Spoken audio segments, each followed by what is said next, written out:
And it goes on and on and on. That's right, folks. The WGA strike, now transformed into the entire Hollywood industry strike. It is like the Energizer Bunny, except unlike the bunny, it's not cute at all, and you dislike everybody involved.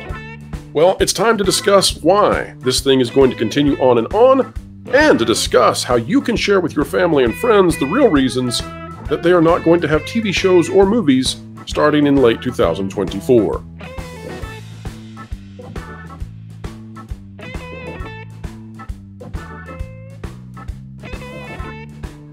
All right, folks, welcome back. What a joy it is to have you with us. We appreciate your time, and we're here to make your life just a little bit better by attempting to explain entertainment, and in doing so, keeping you ahead of the culture curve. If you appreciate content like this, consider clicking the like button, share, subscribe, click it, stick it to the algorithms. It is indeed that cute little notification bell. All right, we are going into a topic today that will have an impact on large swaths of society over the next years unless something dramatic changes and very quickly. That being the fact that Hollywood is on ice. Hollywood is doing essentially nothing right now, except for a few who are escaping to other parts of the world in order to get to actually work. Joining me, a person who is always working, Jonas J. Campbell, investigative reporter for That Park Place. Jonas, welcome back to the channel. Oh, good to be here. Good to be one of those digital nomads that my work chases me no matter where I go. Exactly. And Jonas, as we get into this topic, the writers' strike now morphed into the everybody in Hollywood strike, basically. I guess the directors would like to direct, but they can't because nobody else is doing anything. Jonas, any take on from you real quick before we dive in about just how long this might go now? I would say that the September 1st guidance that Warner Brothers was giving, that was a little bit of bright siding there. I think we're going to be... AMC even said that they are not going to be affected by the writer strike until well into 2024. When the groundhog sees his shadow, does that mean that there's more or less spring to come?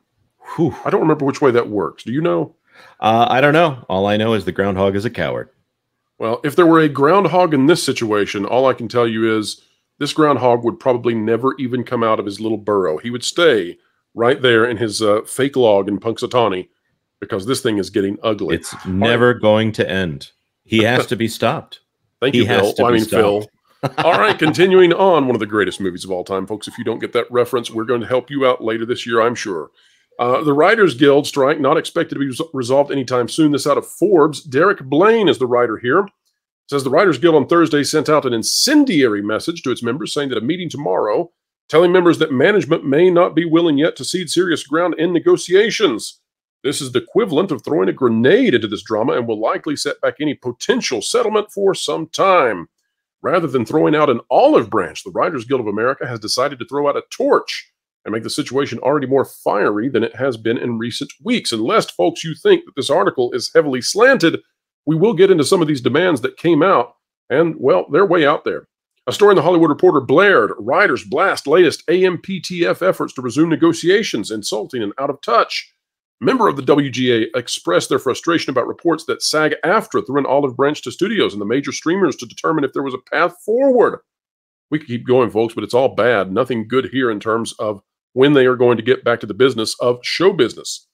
Jonas, this is already having a major impact. It's going to have a much bigger impact over time, one that will be felt by others. But one area that seems to be transformed already and perhaps permanently is the late shows. Can you tell us a little bit about what's going on there?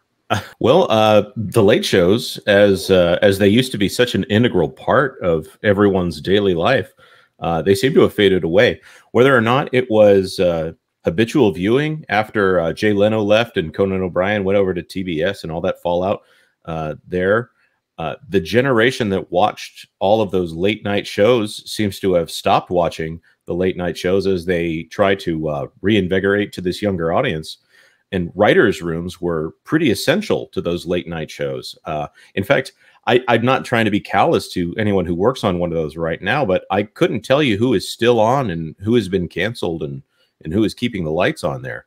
That was an industry that was very dependent on the writers' rooms, so much to the point that the 2008 writers' strike, if I've got that timing right, it was very apparent to the home viewers that when they didn't have writers, it was just whoever the host was, be it Conan O'Brien or Jay Leno, they had to be funny and improv funny things to say for the entire hour. So everyone was fully aware of the writers not being present. They were also fully aware, Jonas, of who was actually funny. And that really was, you've named the two who were able to be funny on their own. The rest, without writers, really, it was bad. Right. So this gave them an interesting mouthpiece, those writers, and all of those writers have gone on to other things. Samantha Bee, John Oliver. I don't think Trevor Noah. I might actually be naming Daily Show people, even though that is almost the same genre. It's all turned into a political hogwash at this point, I would say. I mean, it's just, this is MSNBC with a smile. Right. And they basically destroyed any additional audience that they had in the during the global situation of 2020 by starting to push propaganda. But writers essentially had a platform where they could speak directly into the audience's ears every night. And they had famous people there along with them, to bright and shining, happy, famous people to do it with them. And now all of that has disappeared. Exactly. You know, and everything's gone political, of course. On the right, you've got Greg Gutfeld, who continues to have a show because it's not under the same rules. You know, the writers for Greg Gutfeld are not part of any of these the strikes. And it's interesting. He's the king of late night, apparently. His show's the biggest over on Fox News. At the same time, I don't know that that means much anymore. I mean, I'm not trying to take anything away from him and from his show, but, you know, late night comedy has kind of died. So yeah, at this point, it's all political. Gutfeld, I don't watch a ton of Gutfeld except when he's talking about Valiant Renegade. Yes. Well, you know, maybe that'll be on again tonight. Who knows? You never know where Valiant Renegade is going to show up. But Gutfeld also seems to be pretty self-deprecating as far as his position as the late night leader, which is hilarious, and I bet bothers his competition to no end. Well, the days of Johnny Carson are so long gone. The days when all of America could sit down and enjoy and laugh and have a good time. Some weird and wild stuff. That's right. Hey, here's an article out of Deadline. And folks, we promised to tell you exactly how crazy and wacky these demands are out of the WGA. This, again, folks, is why you're not going to get a lot of new content outside of reality TV, stuff that's coming from completely unscripted, impromptu types of entertainment. And Jonas, that really takes us to this next article we've got out of Deadline. This one, WGA introduces new healthcare demands that could prolong strike. David Blair, the one who is writing this one. And of course, this gets to the heart of the fact that the writers, they introduced new demands, and they are significant, pushing these the studios into a place that perhaps they did not know they were going to go until things began to fall apart on Friday. Demands include a point that the companies agree to a healthcare benefit extension that would give striking writers more time to qualify for their health coverage that many face losing because of a lack of earnings during the work stoppage. Friday's meeting was held to discuss terms for a possible return to the bargaining table, but instead of bringing them closer to the deal to end the strike, it may have only moved them farther apart. Under the old contract, writers had to earn at least $41,000, well, nearly $42,000 a year to qualify for healthcare coverage. But with 3 months and counting of earnings already lost because of the strike, writers will have less time to attain that earnings threshold once the strike is over. Now, this is really interesting, Jonas, because imagine for a moment that I had a gardener, and imagine that gardener was contracted by me, not my employee, and yet I had still, for whatever reason, told this lawn care person that I would pay for their health insurance. And then imagine that the gardener stands out with a sign and disparages me in my subdivision, and then wants to know if I will please help them out to get more health insurance so that one day when they decide to get back to gardening, they can qualify according to our original agreement. This is insanity, and this is the kind of thing that is just so out there, and I don't think that normal everyday Americans or just citizens of the world can identify with people who make these sorts of demands. I don't think so either. I think that there's a certain element of ruggedness that is associated with the freelance gig economy, if we want to call it something that the Midwest can relate to. I don't understand the idea that we get high pay for large risk and great creative projects, but also we want to be kept in the fold and treated as employees.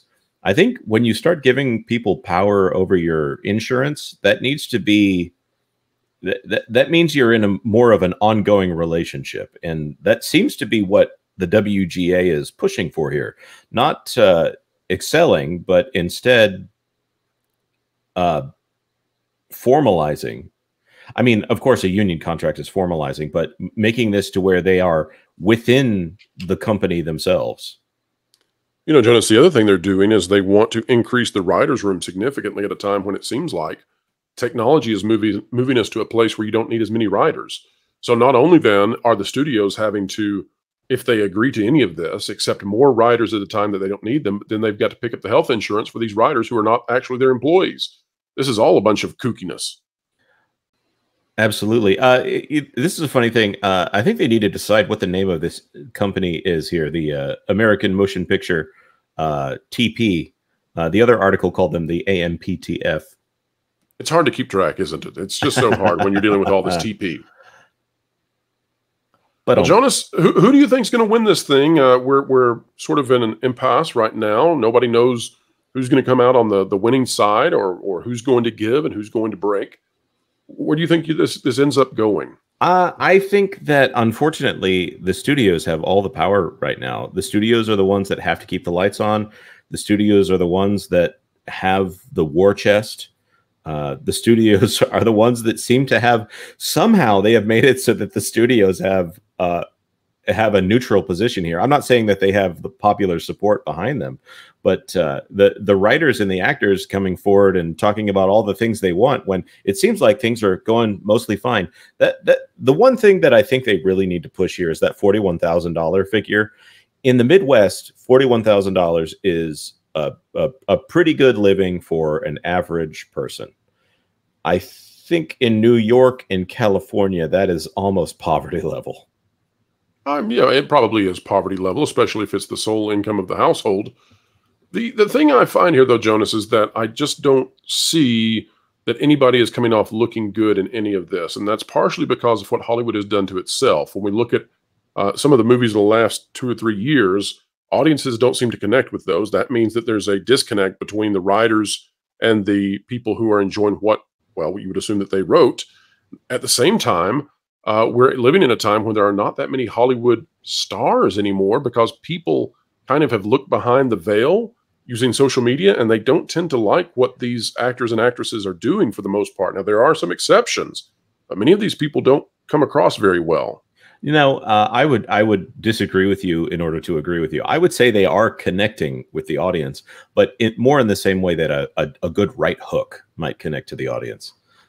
There's so much going on in Hollywood right now that seems to have disdain for their own audience, where there's a general attitude. They seem to be very sure they're on the moral right side of history, and that everyone else is so behind that, of course, all they need to do is articulate their points, make their characters diverse and the bestest ever, and then of course the only people that would deny the quality of their work based on these check boxes as opposed to quality writing are istophobes. Well, it's funny you should say that, Jonas, because we actually have a video from Rachel Zegler, who is, well, she matches that description perfectly, right? She's playing Snow White, despite the fact she's not really well, she doesn't have the appearance of someone who would traditionally play Snow White, in the same way that if you found an Inuit out of Alaska to play Black Panther, I would probably say that doesn't match very much either. In the same way that you wouldn't expect an actress who played Maria in West Side Story to all of a sudden take on the role of Snow White. But now, speaking, Jonas, about these actors and actresses not having a very good rapport with the public, and that causing us to be bereft of a hero to get behind in the strike. I mean, nobody really likes either side. Take a look at what Rachel Zegler had to say about her very hard work and how much she is very much entitled to. You ready for this? If I'm going to stand there 18 hours in a dress of an iconic Disney princess, I deserve to be paid for every hour that it is streamed online. If I'm going to... So again, folks, Rachel Zegler says that because she wore a dress, she deserves to be paid for every moment that it is streamed, that being her in that dress. Now, Jonas, I'm going to bet that your average person living in Iowa who's working on heating and air, I'm going to bet that they can't identify with this because every time the heating and air unit, the AC unit, every time it runs, I bet they don't get paid residual on the heating and air unit. And I'm going to bet, Jonas, that every time the pipes in your apartment function as they should, that the plumber does not receive residuals. Yet here's this diminutive 22-year-old woman who thinks that wearing a dress, not crawling in a crawl space and definitely not pulling wire to an HVAC, but she thinks that wearing a dress qualifies her to be paid, and I intend this pun very seriously, ad nauseum. Right.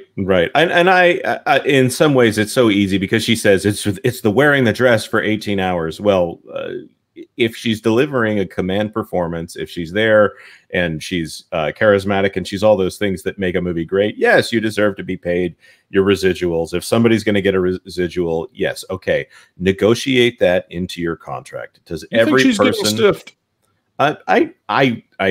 I doubt it. This is not her first first large film.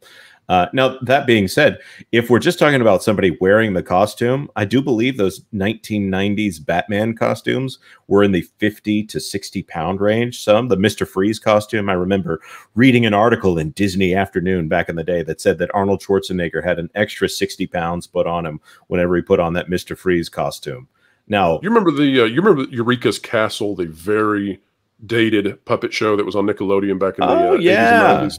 The guy who played Magellan in that giant foam dragon costume, he deserved to get paid for every moment that it was on TV. But I don't know about just wearing a dress with dirty hippies around you. Right. A nuanced performance under incredibly unusual circumstances. And I guess where I'm going with this, Jonas, lest anyone confuse that we are belittling their positions, I'm not going after the average, ordinary person who works in Hollywood, because they have little to no say in what's happening. But it seems to me that the leaders and the outspoken, very visible celebrity A-listers, that they are leading this industry into sort of a cliff. And they are transforming this industry in a way that will be damaging, in my viewpoint, because I don't think they have a winning hand here.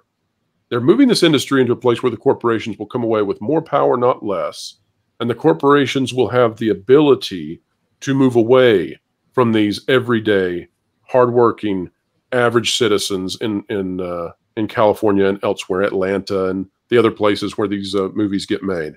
So am I wrong, Jonas, or perhaps are they being led in the wrong direction by their leaders? I think that they are lacking the stance that they once had, and they cannot perceive how the rest of the world views them. So yes, I do believe that their leaders are leading them a bit astray. There are always going to be issues. Someone is always going to be taken advantage of in the motion picture industry. Now, obviously, all those things that could be interpreted as taking advantage of that are in fact illegal and assaults on people's personhood, yes, we don't want those to happen. But there's a little bit of both sides taking advantage of each other that needs to happen in order for business to occur. So right, and it's not as if we're sitting here rooting for the corporations. Disney has not done us any favors in creating content that we can get behind and say, hey, look, they're doing the right thing. But I would just recommend to everyone involved who's watching this video, if you're involved in these strikes in any way, you need to get some 50 and 60-year-old sober-minded, apolitical people in the front to represent you. You don't need 22-year-olds on national television saying things that have to be very insulting to everyone else in the world who also works and gets paid, a pittance of what that person gets paid. So anyway, that's the video for today, folks. When your family members ask you, because you watch this channel, why are there no movies in 2024? Why are there no TV shows coming out? You'll know, because we went through it to show exactly what is going on with this impasse in Hollywood. Jonas, tell people where they can find you on this great, big, beautiful web out there. Well, you can find me on Twitter at Jonas J. Campbell. I'm an investigative reporter for That Park Place. You can find me here on this channel on Thursdays, 5 to 7 p.m. Eastern Time, where we host The Pro Show. That's right. And Jonas, who do we have this week? We have Robert Meyer Burnett, and also Script Doctor, Polly from the Latino Slant, Michelle from Force of Light Entertainment, Lorena Creole, and me. Oh, and also WDW Pro. And I believe, we have not covered, folks, the issue with Star Trek, although it has been made into an absolute mockery. We haven't covered that yet. I have a feeling that might come up this show, and I have a feeling also that if you want to see why America is not highly supportive of the writers, the actors, the corporations, or anybody else, just go take a look at that, and you'll see why. Oh my. All right, folks, that is the video today. If you like it, are you sure we can't keep going? I just, you can do the outro while I say this, but my goodness, I have thoughts on that Star Trek musical. Coming Thursday, folks. Share, subscribe, and click it. Stick it to the algorithms. It's the notification bell. If you enjoyed this conversation, it has come to a close. But at least they could have given Spock a patter song. Drop a comment down below before Jonas interrupts us again. Keep learning, keep growing, and keep having fun. Ruin Kirk, too. Make sure to catch The Pro Show Thursdays 5 to 7 Eastern Time. Entertainment Explained, The Culture Curve Conquered, live with Pro and all his friends.